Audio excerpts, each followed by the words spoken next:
મોરબીના ધારાસભ્ય કાંતિ અમૃતિયાએ ગોપાલ ઇટાલિયા જે વિસાવદરના ધારાસભ્ય છે એમને મોરે મોરો આપ્યો કે ના આપ્યો, પરંતુ ભારતીય જનતા પાર્ટીના દરેક ધારાસભ્યને મોરે મોરો આપીને સચિવાલય પહોંચી ગયા છે। વિગતે ચર્ચા કરીએ સમગ્ર વિષયની। નમસ્કાર, હું હંસિની અને તમે જોઈ રહ્યા છો નિર્ભય ન્યૂઝ।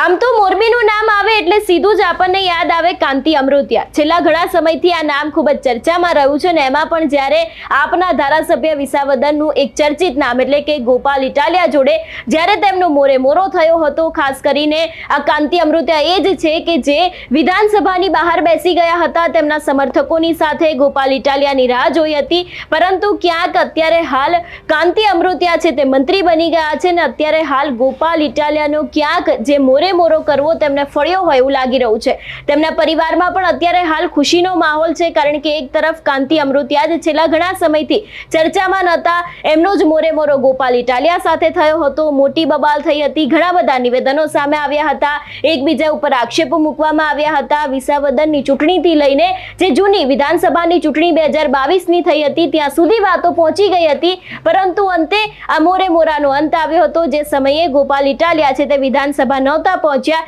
એટલા જ માટે પછી મોરબીના ધારાસભ્ય છે પણ ત્યાંથી રવાના થઈ ગયા હતા, પરંતુ ક્યાંક આજે બબાલ છે તે કાંતિ અમૃતિયાને ફળી હોય એવું લાગી રહ્યું છે। કાંતિ અમૃતિયા ચર્ચામાં આવ્યા ને અત્યારે હાલ મંત્રી બની ગયા છે, એટલે ક્યાંક એવું પણ કહેવામાં આવી રહ્યું છે કે ભારતીય જનતા પાર્ટીના દરેક ધારાસભ્યને મોરો આપીને સૌરાષ્ટ્રનું એક ચર્ચિત નામ એટલે કે કાંતિ અમૃતિયા અત્યારે હાલ સચિવાલય પહોંચી ગયા છે। તેમના પરિવારમાં પણ અત્યારે ખુશીનો માહોલ જોવા મળી રહ્યો છે। સૌથી પહેલા તો એ દ્રશ્ય ઉપર નજર કરીએ।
એક બાજુ અત્યારે હાલ આપની ઇફેક્ટ જે રીતે સૌરાષ્ટ્રમાં વધી રહી છે, એ જ બાજુ આ વખતના મંત્રીમંડળમાં ઘણા બધા એવા સૌરાષ્ટ્રના ચર્ચિત ચહેરાઓ છે કે જે લોકોને મહત્વનું સ્થાન આપવામાં આવી શકે છે। આપણે જોયું કે કૌશિક વેકરિયા અમરેલીથી, તેની સાથે ઘણા બધા બીજા એવા રીવાબા જાડેજા છે, મહિલા નેતૃત્વ આ વખતના મંત્રીમંડળમાં વધારે જોવા મળી રહ્યું છે, જેથી કરીને આગામી સ્થાનિક સ્વરાજની ચૂંટણી હોય કે પછી 2027 વિધાનસભાની ચૂંટણી હોય, આ દરેક ચૂંટણીને ક્યાંક ને ક્યાંક સક્ષમતાથી ભારતીય જનતા પાર્ટી લડી શકે, એ જ માટે થઈને આ વખતે આદિવાસી વિસ્તારના જેટલા પણ નેતાઓ છે એ લોકોને પણ ક્યાંક ને ક્યાંક મંત્રીમંડળની અંદર વધારે પ્રભુત્વ આપવામાં આવ્યું છે, અને ખાસ કરીને સૌરાષ્ટ્ર ઉપર પણ આ વખતે ભારતીય જનતા પાર્ટીનો પૂરતો ફોકસ જોવા મળ્યો છે। એટલા જ માટે ક્યાંક ને ક્યાંક મોરબીના ધારાસભ્ય જે કાંતિ અમૃતિયા છે, જે છેલ્લા ઘણા સમયથી બડબોલા નેતા પણ કહેવાય છે, મોરો દઈ દેતા હોય છે, ને એમાં પણ આમ આદમી પાર્ટીનો સૌથી ચર્ચિત ચહેરો એટલે કે ગોપાલ ઇટાલિયાને મોરો દઈ દીધો હતો, પરંતુ અત્યારે હાલ આ જે કાંતિ કાંતિ અમૃતિયા છે તે સચિવાલય પહોંચ્યા છે, મંત્રીમંડળના શપથ લેવાના છે, ત્યારે હવે આગામી સમયમાં જોવાનું રહેશે કે જે રીતે 26 નામ છે મંત્રી તરીકે જાહેર કરી દેવામાં આવ્યા છે અને એમાં પણ ક્યાંક ને ક્યાંક ઘણા બધા એવા મંત્રીઓ બનવાની શક્યતાની રેસમાં હતા, એ દરેક લોકો ક્યાંક ને ક્યાંક મંત્રી બન્યા નથી, તો એ લોકોની નારાજગી ભારતીય જનતા પાર્ટીને હવે ભારે પડશે કે કેમ તે પણ જોવાનું રહેશે. તમારું શું માનવું છે આ વિષયને લઈને અમને કમેન્ટ કરીને ચોક્કસથી જણાવજો. તેની સાથે અમારી ચેનલ નિર્ભય ન્યૂઝને લાઇક, શેર અને સબસ્ક્રાઇબ કરવાનું ભૂલશો નહીં. નમસ્કાર.